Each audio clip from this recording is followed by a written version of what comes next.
গতকাল আমরা সংসদ সদস্য হিসাবে এবং সংস্কার পরিষদের সদস্য হিসাবে দুটো শপথ নিয়েছি।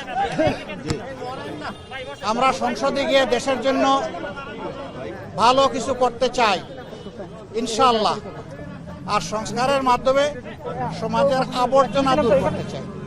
এই আবর্জনা রাস্তার ময়লা, ড্রেনের ময়লা, ছড়ার ময়লা থেকে শুরু করে মানুষের মনের আবর্জনা আমরা দূর করতে চাই। মানসিক সংশোধনের জন্য আমাদের অভিযান। আজকে এই পরিচ্ছন্নতা অভিযানে আমার অংশগ্রহণ করার মানে হচ্ছে আমার প্রিয় এলাকাবাসীকে, দেশবাসীকে বার্তা দেওয়া যে আমরা একটা পরিচ্ছন্ন সমাজ গড়ব, যে সমাজে আমাদের পরিবেশও সুন্দর থাকবে, আমাদের মনটাও সুন্দর থাকবে। পরিবেশ যখন সুন্দর থাকে তখন তার ইতিবাচক প্রভাব মানুষের মনোজগতের উপরে পড়ে।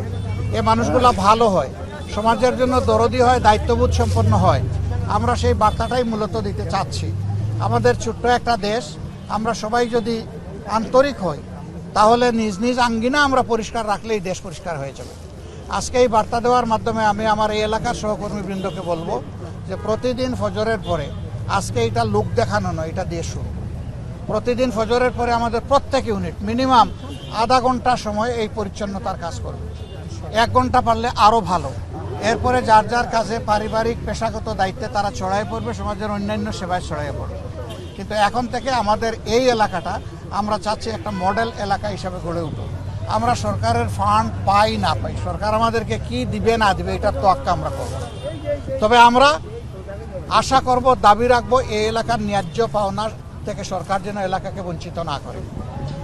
এই এলাকায় আমি শুধু ওয়াদা করি নাই, আমাদের সাথে আরও যত প্রতিদ্বন্দ্বী এখানে নির্বাচনে অংশগ্রহণ করেছেন সকলের ওয়াদা ছিল যে একটা ভালো মিরপুর কাফরুল আমরা গড়ব। এখন সবার সমবেত দায়িত্ব, আমি সকলের সহযোগিতা চাই।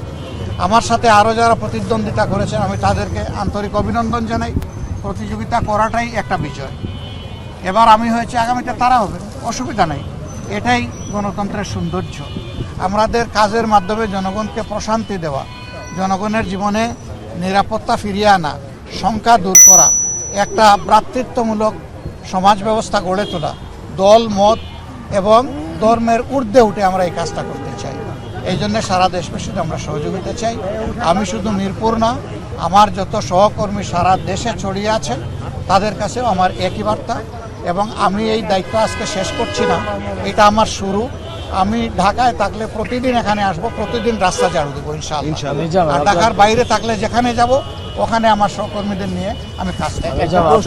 নতুন যে মন্ত্রিসভা হয়েছে গতকালকে যারা শপথ নিলেন, এই বিষয়ে আনুষ্ঠানিকভাবে আপনি কি বলবেন?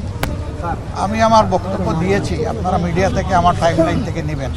একটা বিস্তারিত বক্তব্য আমি দিয়েছি, এর বাইরে এখানে ছোট কথায় আমি কিছু গণপরিষদে বলেছিলেন যে শক্তিশালী একটা বিরোধী দল হবেন সংসদে এবং রাজপথে। কিন্তু আমরা গত কয়েকদিনের যদি তথ্য বিশ্লেষণ করি, আপনারা অভিযোগ দিয়েছেন নির্বাচন ইঞ্জিনিয়ারিংয়ের, এরপর নির্বাচন পরবর্তী সহিংসতার অনেক ঘটনা আছে। সবশেষ গতকাল সংস্কার পরিষদের শপথ নেয়নি। সার্বিক যে বিষয়গুলো, সেখানে আপনাদের শক্ত কোনো অবস্থান? আমরা কালকেই পরিষ্কার করেছি, আপনারা ছিলেন সেখানে? ছিলেন। আমরা পরিষ্কার করেছি যে এই সংস্কার পরিষদের সদস্য হিসাবে শপথ না নেওয়া জুলাইকে অপমান করার শামিল আমরা মনে করি। এই জুলাইয়ের কারণেই তো এই নির্বাচন হলো। এই নির্বাচন হওয়ার কারণে তারেক রহমান সাহেব হয়েছেন প্রধানমন্ত্রী, আমি হয়েছি বিরোধী দলীয় নেতা। এই জুলাই না আসলে কি আমরা এটা হতে পারতাম?